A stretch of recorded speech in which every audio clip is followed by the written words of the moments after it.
கூலி படம் உண்மையிலேயே நல்லா இருக்கா நல்லா இல்லையா, அதோட சிவாஜி படத்தை இந்த படத்தோட கம்பேர் பண்ணியும் பார்க்க போறோம். அது ஏன் அப்படிங்கிறது உங்களுக்கு பார்க்கும்போது புரியும். கூலி படத்தோட கதையை பத்தி பாத்தீங்கன்னா, படத்தோட ஸ்டார்டிங்ல விசாகப்பட்டினம் ஹார்பரை காட்டுறாங்க. அதை லீஸுக்கு எடுத்து தன்னுடைய கடத்தல் வேலைக்காக பயன்படுத்திட்டு இருக்காரு நாகார்ஜுனா. சைமன் அப்படிங்கிற கேரக்டர் பண்ணிருக்காரு. அவருடைய விஸ்வாசியா ஷௌபின் ஷாகிர் இருக்காரு. தன்னுடைய பாசான நாகார்ஜுனாவை எதிர்க்க யார் வந்தாலும் அவங்கள கொலை பண்ணி போட்டுருவாரு. அப்படி ஒரு பயங்கரமான கேரக்டர் அவருக்கு. இது ஒரு பக்கம் இருக்கிறப்ப கட் பண்ணா படத்தோட ஹீரோவான சூப்பர் ஸ்டார் தேவா அப்படிங்கிற கேரக்டர் பண்ணிருக்காரு. தேவா சென்னையில ஒரு மேன்ஷன் வச்சு நடத்திட்டு இருக்காரு. இவருடைய ஃப்ரெண்டு ராஜசேகர் இறந்துட்டதா இவருக்கு ஒரு தகவல் வருது. ராஜசேகர் கேரக்டரை சத்யராஜ் பண்ணிருக்காரு. இதுக்காக அங்க போற ரஜினிகாந்துக்கு ஒரு தகவல் தெரிய வருது. தன்னுடைய ஃப்ரெண்டு தானா இறந்து போகல, யாரோ கொலை பண்ணிருக்காங்க அப்படின்னு. அதோட தன்னுடைய ஃப்ரெண்டோட 3 பொண்ணுங்களுக்கும் ஆபத்து இருக்கு அப்படின்னும் தேவாவுக்கு தெரிய வருது. இதுக்கப்புறம் தன்னுடைய ஃப்ரெண்டை கொன்னவங்களை கண்டுபிடிச்சு தேவா அவங்களெல்லாம் பழிவாங்கினாரா, ஃப்ரெண்டோட 3 பொண்ணுங்களையும் காப்பாத்தினாரா,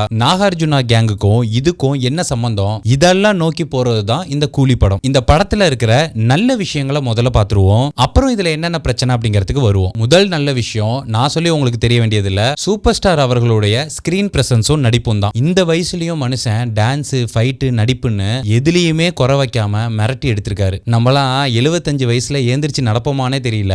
ஆனா அவரு இந்த அளவுக்கு பெர்ஃபார்ம் பண்றாரு. ஆரம்பத்திலேயே ஒரு டாக் இருந்துச்சு, விக்ரம் படத்துல கமலஹாசன் அவர்கள் எப்படி படம் முழுக்க வரலையோ அந்த மாதிரி தான் கூலி படத்துல சூப்பர் ஸ்டார் அவர்களும் கம்மியான நேரம் தான் வருவாரு அப்படின்னு. ஆனா அப்படிலாம் இல்ல, படம் முழுக்க வர மாதிரியான கேரக்டர் தான் அவருக்கு. அதுக்கு அடுத்தபடியா படம் முழுக்க வர கேரக்டர்னா சத்யராஜுக்கு பொண்ணா நடிச்சிருக்கிற ஸ்ருதிஹாசன் அவர்களுடைய கேரக்டர் தான். இந்த கதாபாத்திரமும் படம் முழுக்க வருது. ஷௌபின் ஷாகிருக்குமே படம் முழுக்க வர மாதிரியான நல்ல கேரக்டர் தான். இன்னும் சொல்ல போனா மெயின் வில்லனான நாகார்ஜுனாவை விட ஷௌபின் ஷாகிருக்கு தான் அதிக முக்கியத்துவம் இருந்த மாதிரி இருந்துச்சு. அவரும் அவருக்கு கொடுத்த கேரக்டர்ல பிரமாதமா பண்ணியிருந்தாரு. அப்புறம் அஷிஷோல் மோனிகா பாட்டு தியேட்டர்ல கேட்கறதுக்கும் பார்க்கறதுக்கும் நல்லா இருந்துச்சு. அப்புறம் படத்துல பிளாஷ்பேக் போர்ஷன் சிலது எடுத்திருக்காங்க. அதுல சூப்பர் ஸ்டார் அவர்களுக்கு டீஏஜிங் பண்ணப்பட்ட காட்சிகள் சிலது வரும். அது எல்லாமே ரொம்ப நல்லாவே பண்ணியிருந்தாங்க. அதுவும் அவங்க பேசுற அந்த டயலாக்ஸ், அந்த வாய்ஸ் எல்லாம் கூட 80ஸ்ல வர மாதிரியான டோன்ல பண்ணியிருந்தாங்க. அதெல்லாமே ரொம்ப நல்லா ஒர்க் அவுட் ஆயிருந்துச்சு. அது மட்டும் இல்லாம படத்துல நடிச்சிருந்த எல்லாருமே அவங்களுக்கு கொடுத்த கதாபாத்திரங்களை ரொம்ப சிறப்பாவே பண்ணியிருந்தாங்க. படத்துல இருந்த சில ட்விஸ்ட் எல்லாம் இருக்கு, அதெல்லாம் ரொம்பவே நல்லா இருந்துச்சு. குறிப்பா செகண்ட் ஹாஃப்ல வர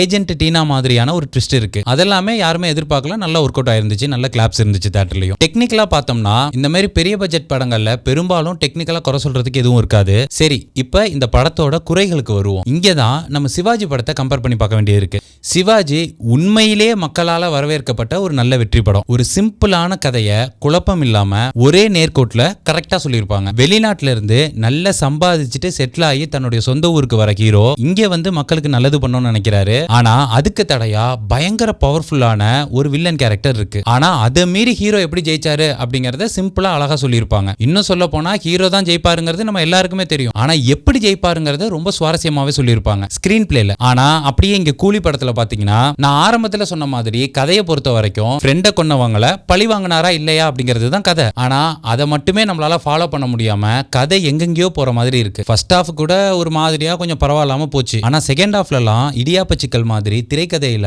ரொம்பவே தொய்வு இருக்கு. பெருசா சுவாரஸ்யமா எதுவுமே இருந்த மாதிரி தெரியல. ஒரு சில படம்லாம் பாத்தீங்கன்னா ஹைலைட்டா சில சீன் சொல்லுவோம், அந்த சீன் நல்லா இருந்துச்சு, இந்த சீன் நல்லா இருந்துச்சுன்னு ரசிப்போம். திருப்பி டிவில போட்டா கூட அதெல்லாம் பார்ப்போம்ல, அந்த மாதிரி எல்லாம் கிளைமேக்ஸ்ல வர ஒரு சில விஷயங்களை தவிர்த்து. ஆனா இன்டர்வெல்ல இருந்து கிளைமேக்ஸ் முன்னாடி வரைக்கும் பிளாட்டா இருந்துச்சு. நம்ம ஈஸியா யூகிக்கும்படியாவும் இருந்துச்சு. இதே அப்படியே சிவாஜி படத்துல பாத்தீங்கன்னா ஒரே ஒரு வில்லன் தான், ஆனா அந்த கேரக்டர் பயங்கர பவர்ஃபுல்லாவும் எஃபெக்டிவாவும் இருக்கும். அந்த கேரக்டர் எவ்வளவு மோசமான கேரக்டர்ங்கிறது காமிக்கிறதுக்கு ஒரு வலுவான காட்சி அமைப்பெல்லாம் இருக்கும். அதே நேரத்துல அந்த வில்லன் கேரக்டர் ஏன் அவ்வளவு பவர்ஃபுல்லா இருக்கு ஹீரோவை விட அப்படிங்கிறதுக்கும் நிறைய காட்சிகள் வச்சிருப்பாங்க. ஒரு கட்டத்துல வில்லன் ஜெயிச்சு ஹீரோவை ஒண்ணுமே இல்லாம ஆக்குனதுக்கு அப்புறமும் அந்த ஒண்ணுமே இல்லாத இடத்துல இருந்து அவ்வளவு பெரிய வில்லனை அந்த ஹீரோ எப்படி வீழ்த்த போறாரு அப்படிங்கிற ஒரு எதிர்பார்ப்போட நம்மளும் காத்துக்கிட்டு இருப்போம். அந்த நம்முடைய எதிர்பார்ப்பை பூர்த்தி செய்யற மாதிரி அந்த திரைக்கதையும் அமைஞ்சிருந்துச்சு. ஆனா அப்படியே இங்க கூலி படத்தை பாத்தீங்கன்னா நாகார்ஜுனா கேரக்டர் ரொம்ப டம்மியா இருந்த மாதிரி தான் இருந்துச்சு. இருந்த வில்லன்கள்லயே ஷௌபின் ஷாகிர் கேரக்டர் தான் கொஞ்சம் நல்லா எழுதப்பட்டிருந்தது. அதோட என்ன பொறுத்த வரைக்கும் இந்த படத்துல யார் நல்லவன் யார் கெட்டவனே புரியல. சதுரங்க வேட்ட படத்துல பாத்தீங்கன்னா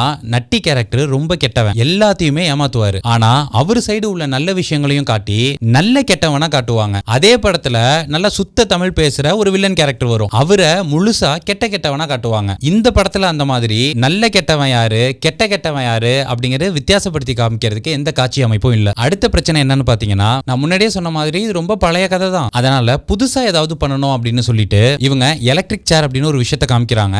இதுவே கொஞ்சம் அபத்தமா தான் இருந்துச்சு. அதாவது சத்யராஜ் கேரக்டர் ஒரு எலக்ட்ரிக் சேரை கண்டுபிடிக்கும். அதுல இறந்த உடலை வச்சா உடனே சாம்பல் ஆயிருமா. ஒரே நேரத்துல 20 பணத்தை டிஸ்போஸ் பண்றதுக்கு அந்த வில்லன் கேங்க ஒரு முடிவு எடுக்கும். அதாவது சத்யராஜா மெனக்கட்டு தேடி கண்டுபிடிச்சு அவர்கிட்ட பேசி அவரை சம்மதிக்க வச்சு மிரட்டி அவரு இந்த பணங்களை எலக்ட்ரிக் சேர்ல போட்டு சாம்பல் ஆக்கணும் அப்படின்னு. ஏன்னா அந்த எலக்ட்ரிக் சேரை சத்யராஜால மட்டும் தான் ஆபரேட் பண்ண முடியுமா. ஆனா அதே சேரை செகண்ட் ஹாஃப்ல ஒரு கேரக்டர் போற போக்குல ஹேண்டில் பண்ணும். அது வேற விஷயம். சரி, அதை விட்டுருங்க. இப்போ இவங்க நாகார்ஜுனாவை வில்லனா காட்டும் போது ஒரு மிகப்பெரிய ஹார்பரையே இவர் மொத்த கண்ட்ரோல்ல வச்சிருக்காரு அப்படின்னு காமிப்பாங்க. சதுரங்க வேட்டையில அந்த சுத்த தமிழ் பேசுற சின்ன வில்லனே கொலைய பண்ணிட்டு ஆசிட்ல பாடியை தூக்கி போட்டு போயிட்டே இருப்பான். ஏன் ஜெயிலர்ல கூட அந்த மாதிரி ஒரு சீன் வரும்ல. ஆனா இங்க இவ்வளவு பெரிய ஒரு வில்லன் இப்படி ஒரு வேலையை பார்த்துட்டு இருக்காப்ல. இன்னொரு விஷயம் பாத்தீங்கன்னா மியூசிக்கை பொறுத்த வரைக்கும் மோனிகா பாட்டு சிக்குடு பாட்டுலாம் நல்லா தான் இருந்துச்சு. ஆனா லோகேஷ் கனகராஜ் அவர்களுடைய முந்தைய படமான விக்ரம் மாஸ்டர் படத்துல எல்லாம் இருந்த பிஜிஎம் தீம் மியூசிக் அளவுக்கு கூலி படத்துல அந்த அளவுக்கு பெஸ்டா இல்ல அப்படிங்கறது தான் தோணுச்சு. அப்புறம் இப்ப வர கமர்ஷியல் படங்கள்ல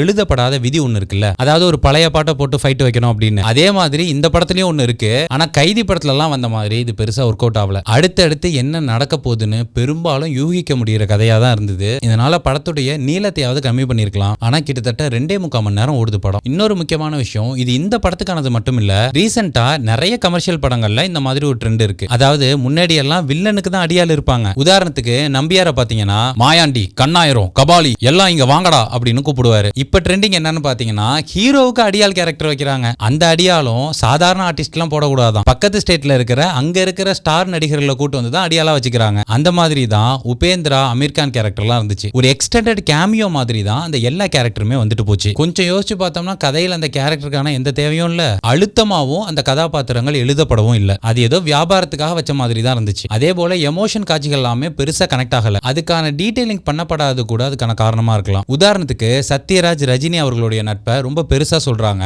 ஆனா அது நம்ம மனசுல பதிய வைக்கிற மாதிரி வலுவான காட்சி அமைப்போ முன்கதையோ எதுவுமே இல்ல. அதே போல ரஜினிகாந்த் அவர்களுக்கும் ஸ்ருதிஹாசனுக்கும் இடையில எமோஷனலான நிறைய சீன்ஸ் வரும். அதுவுமே நம்மளோட எதுவுமே கனெக்ட் பண்ணிக்கவே முடியல. மொத்தத்துல இந்த படம் எப்படி இருக்கு அப்படின்னு கேட்டீங்கன்னா ரஜினி ரசிகர்களுக்கு இந்த படம் சரியான தீனி தான். அதுக்கான எல்லா விஷயங்களையும் லோகேஷ் கனகராஜ் அவர்கள் உள்ள வச்சிருக்காரு. ஆனா அதை தாண்டி பார்த்தோம்னா ஓகேவான ஃபர்ஸ்ட் ஹாஃபும் சுமாரான செகண்ட் ஹாஃபும் இருக்கிற ஒரு ஆவரேஜான கமர்ஷியல் படம் தான் இது. படத்துக்கு ஏ சர்டிபிகேட் கொடுத்திருக்காங்க. குழந்தைங்களை உள்ள விட மாட்டாங்க, பாத்துக்குங்க. இதுதான் கூலி படத்தை பத்தின என்னுடைய விமர்சனம். நீங்க படத்தை பார்த்துட்டு உங்களுக்கு படம் எப்படி இருக்கு அப்படிங்கிற உங்க கருத்துக்களை கீழே கமெண்ட்ல பதிவு பண்ணுங்க.